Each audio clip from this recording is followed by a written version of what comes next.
Kondisi IHSG yang saat ini belum menentu arahnya membuat beberapa saham yang berfundamental bagus belum juga memulai tren bullish-nya. Beberapa saham yang saya temukan ini ternyata memiliki dividen yield yang saat ini berada di rata-rata tertingginya. Bukan itu saja, dividen per lembar mereka juga setiap tahun cenderung stabil dan meningkat. Mungkin ini adalah waktu yang tepat untuk mengamati saham-saham ini lebih jauh. Disclaimer, video ini bukan rekomendasi jual beli saham. Saya hanya sharing informasi yang semoga bisa menambah bahan analisa bagi teman-teman. Panin Sekuritas, kode PANS. Dividen yield 8%. Ini adalah saham di dalam industri finance. Sekuritas ini memiliki layanan seperti stock trading, corporate finance, dan eIPO, fixed income, trading, hingga fasilitas margin. PANS memiliki market cap 1,3 triliun dengan harga saham PANS saat ini berada di kisaran Rp1.800 per lembar. Masih jauh dari titik tertingginya di 2015 di harga Rp5.275 per lembar. Secara trailing 12 month hingga 30 September 2022, PANS memiliki revenue 554 miliar dengan laba 286 miliar. Profit margin mereka juga sangat tinggi, 51,6%. Histori pertumbuhan revenue di rentang 2017 hingga 2022 tidak terlihat bertumbuh. PANS juga kurang stabil dalam menjaga konsistensi laba di setiap tahunnya. Namun, di periode 2022 antar kuartal, PANS menunjukkan performa yang cukup bagus. Walaupun grafik pertumbuhan revenue belum cukup oke, PANS memiliki neraca yang sangat baik. Kita perhatikan grafik DER-nya berikut. Grafik merah adalah hutang, sedangkan grafik biru adalah ekuitas. Sangat jelas bahwa dari 2017 hingga 2022, PANS mampu menurunkan tingkat hutang, tapi tetap menaikkan ekuitas mereka. Saat ini, PANS memiliki yield di kisaran 8%. Yield setinggi ini ternyata masih cukup sehat jika kita menggunakan rasio earnings payout dan cash payout. Earnings payout atau berapa persen laba yang digunakan sebagai dividen hanya 37%. Sedangkan cash payout juga menunjukkan bahwa dividen sudah tercover dengan baik oleh cash flow. Ini adalah grafik historis pembagian dividen tahunan PANS dari 2015 hingga 2021. Biasanya saham dengan dividen yield tinggi tidak memiliki kestabilan dividen. Namun, PANS dengan dividen 8% ternyata cukup stabil dan rutin membagikan dividen. Historis dividen yield juga terlihat meningkat setiap tahun. Artinya, investor yang membeli PANS sekarang akan menikmati yield yang secara rata-rata sejak 2015 merupakan yang tertinggi. Cikarang Listerindo, kode POWR. Sangat menarik bagi investor yang membutuhkan income dari dividen yang tinggi karena saat ini memiliki yield hampir 10%. PUWR merupakan saham yang berada di industri utility, di mana mereka menyediakan kebutuhan daya untuk kawasan perindustrian. PUWR memiliki aset seperti Jababeka Power Plant, MM2100 Power Plant, dan Babelan Power Plant.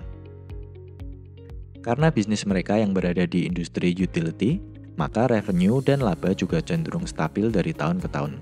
Per kuartal 3 2022, POWR memiliki revenue 2 triliun dengan profit margin 12,9%, sehingga menghasilkan laba 269 miliar. Secara balance sheet, POWR memiliki skor dari Simply Wall Street yang cukup baik, di mana mereka memiliki kewajiban jangka pendek yang tercover dengan baik. Level hutang yang rendah, level hutang yang mengalami penurunan, operating cash flow yang mampu mengcover hutang, dan interest coverage yang baik. Memiliki dividen yield hampir 10%, kita juga harus cek apakah dividen ini sustainable atau tidak. PUWR memiliki earnings payout yang lumayan tinggi, 83%. Tapi hal ini bisa dimaklumi karena hampir semua saham utility yang bagi dividen memiliki payout yang tinggi karena laba mereka yang stabil. Sedangkan dari sisi cash payout, dividen juga tercover dengan baik oleh cash flow. Kebanyakan saham di IHSG memiliki frekuensi pembayaran dividen 1 tahun sekali. Namun PUWR cukup royal dengan membagikan dividen 2 kali dalam setahun.